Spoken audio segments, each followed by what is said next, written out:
السلام علیکم ورحمۃ اللہ وبرکاتہ۔ آج ہم پڑھیں گے 9th کلاس کی ترجمۃ القرآن کی سورۃ الانبیاء، اور اس کی ہم ریڈنگ کریں گے اور آنسر اور کویسچن پڑھیں گے، ٹھیک ہے۔ سورۃ الانبیاء مکی صورت ہے، اس میں 112 آیات ہیں، ٹھیک ہے۔ تعارف ہوتا ہے کہ کسی چیز کی پہچان ہونا کہ اس میں کیا ہے۔ سورۃ الانبیاء میں پچھلے انبیاء اکرام علیہ السلام کی نبوت کا حوالہ دے کر حضرت محمد رسول اللہ خاتم النبیین صلی اللہ علیہ وآلہ وصحبہ وسلم کی نبوت کو ثابت فرمایا گیا ہے۔ اسی مناسبت سے اس سورت کا نام سورۃ الانبیاء ہے۔ سورۃ الانبیاء ان صورتوں میں سے ہے جن کے بارے میں حضرت محمد رسول اللہ خاتم النبیین صلی اللہ علیہ وآلہ وسلم نے فرمایا کہ یہ میرا قدیم مال اور قیمتی اثاثہ ہے۔ قدیم کہتے ہیں پرانا، اور قیمتی اثاثہ کہتے ہیں جو وراثت وغیرہ ہوتی ہے، یہ بہت زیادہ قیمتی ہو۔ دوسری مکی صورتوں کی طرح سورۃ الانبیاء کا خلاصہ بھی توحید، رسالت اور آخرت کا بیان ہے۔ ہر صورت جو خلاصہ ہے وہ توحید، رسالت اور آخرت کا بیان ہے۔ اس میں مضامین کہ کون سا مضامین ہوتا ہے۔ سورۃ الانبیاء اس وقت نازل ہوئی جب مشرکین مکہ مسلمانوں پر طرح طرح کے ستم ڈھا رہے تھے۔ سورۃ الانبیاء میں توحید باری تعالیٰ کے دلائل دیے گئے ہیں۔ قرآن مجید اور رسالت پر مشرکین کے اعتراضات کا بھرپور جواب دیا گیا ہے۔ سورت کے درمیانی حصہ میں انبیاء اکرام علیہ السلام اور حضرت مریم علیہ السلام کا تذکرہ فرمایا گیا ہے۔ سورۃ الانبیاء کے آخر میں آخرت پر ایمان لانے کا ذکر ہے۔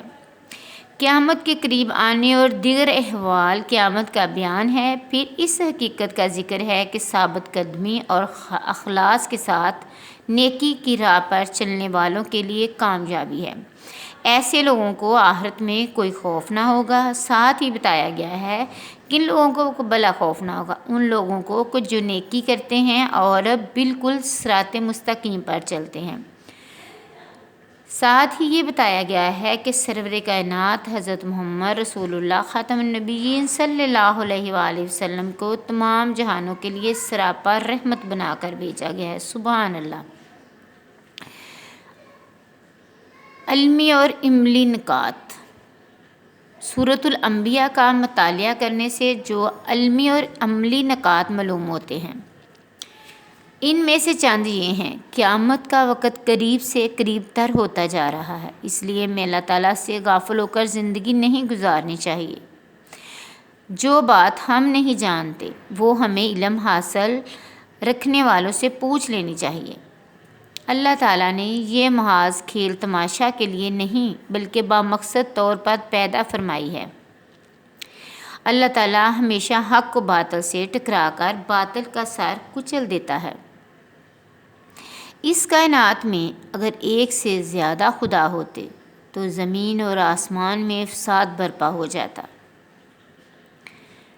ہر شخص اپنے مال کا اللہ تعالیٰ کے سامنے جواب دہ ہے۔ ہمیں مشکلات میں اللہ تعالیٰ کو پکارنا چاہیے کیونکہ وہ سب سے بڑھ کر رحم فرمانے والا ہے۔